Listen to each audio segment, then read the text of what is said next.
some workflow enhancements.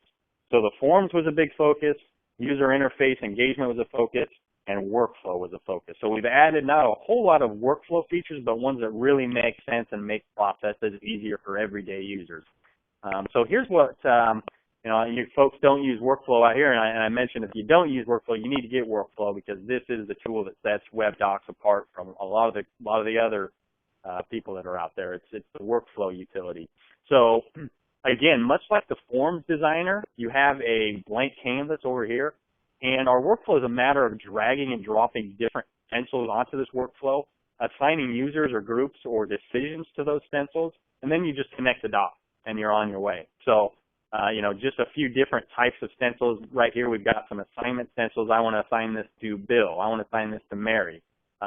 These are kind of flexible assignment stencils. We've got automatic decision-making stencils, whether it be, hey, this invoice is above $10,000.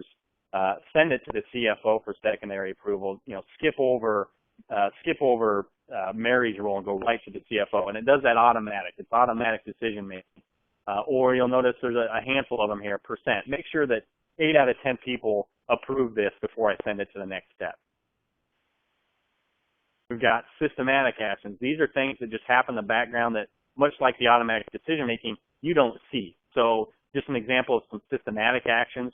When I approve an invoice, I'm going to drag and drop this email stencil between maybe these two steps. So I approve an invoice. I also want to email that invoice or a notification to Bill that an invoice has been approved. So it'll just go through that workflow. It won't stop on that step. It's just going to automatically send an email out. Another example would be this.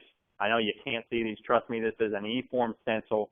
I'll put an e-form stencil when I submit my application in and it goes down that new hire workflow. This is where it hits this e-form stencil, and it'll generate those other 4 e-forms that I need inside of WebDocs to hire Matt John. And then we've got some workflow step details. I'm going to brush over that. That's a little more advanced, but you can see, you can kind of dive into the logistics of the workflow. So just some different things that we've done inside of WebDocs to the workflow besides some stencils. We have an enhanced simulator interface. So I know you folks don't use workflow here. For those of you that use workflow on the phone, we've always had a simulator. So if I build a workflow and I publish it, I don't want to have to actually go out to my website, fill out a form, see if it's being passed to Mary, shout down the hall, Bill, did you get this? Did you get that document? I want to just be able to do that myself to make sure it's working, so I don't have to waste time actually going down that workflow to make sure it's working. So we have a simulator where once you create your workflow, you hit our simulator button, you can drag a document on, and notice here it's tough to see, but it's you can just basically walk down that workflow right from your PC to make sure it's working, make sure the appropriate people are getting those, make sure the emails are going out, and double check everything right from this simulator instead of having to do it real life and make a change and do it again real life and make sure it's working. We've got a duplicate file check option now. So this was something that was WebDocs had gotten a lot of requests for, hey, how do I know if I've got a duplicate invoice? Well, we could set that up in the past, but it was more of a manual process. We now have a stencil in the workflow that's just a duplicate file check. Does this file already exist inside of WebDocs? It does. Notify somebody or delete it. Whatever you want it to do, it can check that for that duplicate file. Undo, redo in the designer. In the past, we never had the undo, redo, which is always nice. If you're like me and always making mistakes, you just hit the undo, redo option instead of having to. In the past, you'd have to manually go back and redo that step. Very simple enhancement, but something that's very useful as well. You also have the ability to leverage PowerShell. You know, I'm not a PowerShell expert. I don't know if any of you folks on the phone or out here are either, but you have the ability now to not only do VB scripting inside of the workflow, but PowerShell as well. You can see workflow step information as it hits a workflow. I'm kind of brushing over these two fairly quickly. They're pretty for advanced workflow users. But these across the bottom, again, are simple functions that we've added in our workflow process designer with WebDocs that are very, very, very useful. The stamp action. I pass an invoice along. I want it to place a stamp automatically on that invoice in the workflow. I don't want to have to go to my annotations, drag and drop my stamp onto that invoice. I just want it to do it in the background. So it's going to hit this stencil called stamp action and place the appropriate stamp on that document. And I can configure this stamp action button to place my stamp on certain spots on this invoice in this case. Very configurable stamp action button. Secure action, again, folks would say, Matt, I've got a client file. When I pass this on to Mary down the hall, oh, Mary to see, but I don't want Mary to be able to edit this at all. Well, before it hits Mary's desk, it's going to hit this secure action stencil and lock that document down. So Mary can't make any changes to this document. She can view it, but cannot make any changes to it. And then the validation stencil. This stencil is actually used in that HVAC example I gave, where before I send that to my accounting package, it hit this validation stencil to say, do I have a work order? Do I have a work order request? And do I have a check? Well, I never had that check, so it was looping right back to me every time saying, nope, put a check in before I can pass it to my accounting system. So a validation stencil to make sure that those 30, 40, 4 or 5 documents are in the workflow before I pass it along.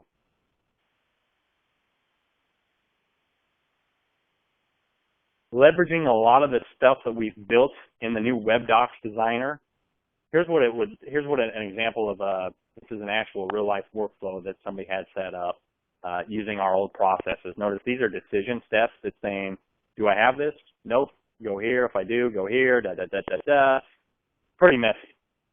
Well, now we can leverage some of the custom actions and stencils that we've created in WebDocs 7. Notice, I know it's hard to see and you probably can't read it, but here we've got a VB script option where I can basically eliminate all these decision steps and write some VB script here to make that one stencil. And that's something that, the folks at DMI, that we get this, maximize your workflows using our new stencils. I'll walk you down a quick workflow. I kind of touched on the workflow with that HVAC example I used and some of the validation steps. I'm just going to walk you through a real simple invoice approval workflow. So I'm going to get back into my WebDocs here. I'm going to log out. I want to go into the classic view for this. And let me log in. And I'm going to do a search on an invoice here. Select my AP invoice project. I'm going to do a wildcard search. And I'm going to open up an Express Electronics invoice. Now, to my example, I always want to see my invoice or my vendor first. There we go. And let me open up one of these in the viewer. One thing I didn't touch on earlier, but for you folks that already have WebDocs, the viewer is changed a little bit. So again, in WebDocs version 6, you would have probably 20 icons up here to perform your work. Well, that's all condensed now. We've categorized it, in one of these different types of options up here as far as annotations, being able to email documents out. Notice if I want to email this out, it's now under this icon that basically says I'm pushing information out of WebDocs. So no more dancing icons, no more clutter. It may take a little getting used to up front, but once you know where everything's located, it's just a much cleaner interface. So I'm going to go ahead and I just want to manually route this document. Now, typically I have it set up so when this document hits my WebDocs system, it automatically goes down a workflow. I'm going to show you the manual way of routing this. Notice I can select the workflow I want to route this down. Let's just send it down my simple workflow. I can add notes. Notice document routed successfully.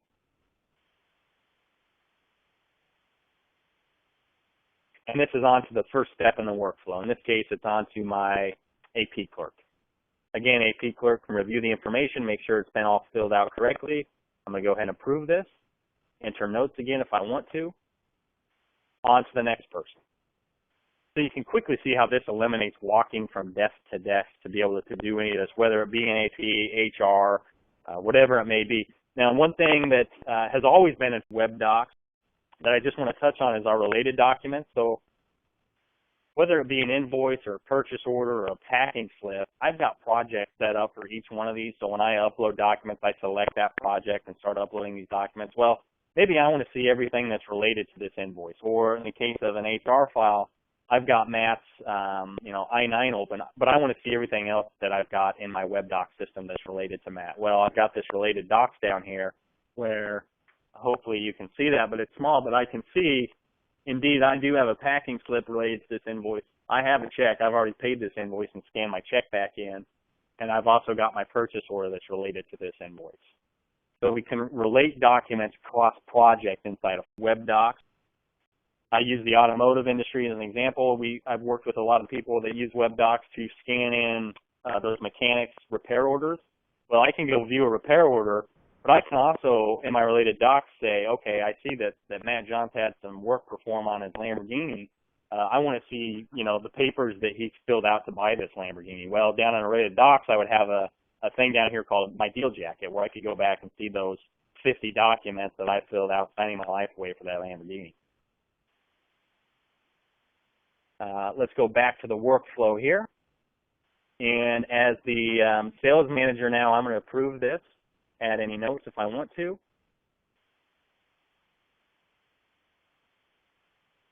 On to the next step. In this case, it's on to the CFO. Now, what you didn't see in the background is it hit that one of those decision stencils that said, is this pay amount over a certain amount? And I think I had it set up for $5,000. Is it over $5,000? Well, you can see the pay amounts for $17,000. So instead of going to my export step to export it into QuickBooks or whatever you may have, I went to the CFO for secondary approval. So as a CFO, I'll review it. Everything looks good. I'm going to hit my export step. And I am going to save that. Now it's sitting waiting for export into my accounting system. So you'll see there that step at the bottom, waiting export to accounting. So everything that's sitting on the step is going to get swept on a scheduled basis using our WebDocs integration platform to pass into, in this case, an accounting package.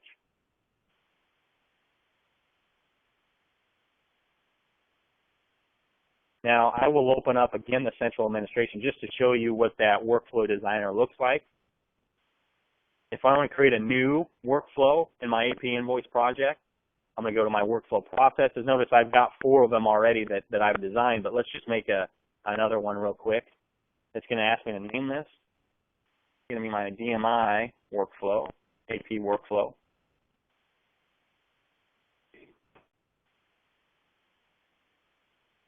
And it's going to launch my workflow designer. Again, it looks a lot like the forms designer. Drag and drop steps onto my designer, connect the dots, and I'm on my way. So this is going to go to the AP clerk. I am going to, once the AP clerk approves it, I'm going to notify somebody with this email, and it's going to go down to my CFO. And at the end, I want to convert all these documents using this convert stencil to PDFs, and then I'm going to end my process. So again, this is a very, very simple workflow I'm building here, but you see the functionality here, but behind the designer, I'm just now connecting my dots, and I've never been coordinated without a mouse, so bear with me here.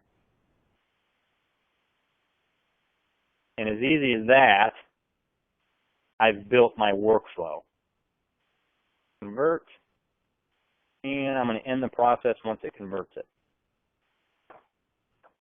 Now the last piece I have to do now that I have my workflow laid out is just assign users to these steps. So I'm going to double click on these steps, and here's where I've got a host of information I can do, but here's where I would assign it to user up here. We can do some neat things as far as escalations. Maybe Matt's out of the office. I want to send it to Bill if Matt's out of the office. Or if Matt doesn't do anything with this invoice for 2 days, send him an email. Say, hey, what are you doing over there, Matt? Go approve this, reject it, do what you got to do, or automatically pass it to somebody else because Matt's not doing his job. And I'm not going to dive a lot into these options, but a lot of different options under each step you can do in the workflow. So much like the forms designer, drag and drop, you're on your way. I created a workflow in under 3 minutes there. And then I would just hit my publish, and this workflow would be readily available for me to use. So up here, you'll notice I have a simulator tab. Here's where I bring in a sample invoice to run through the simulator. Wilkins. I think I've got some invoices out there from Wilkins. I think I misspelled Wilkins.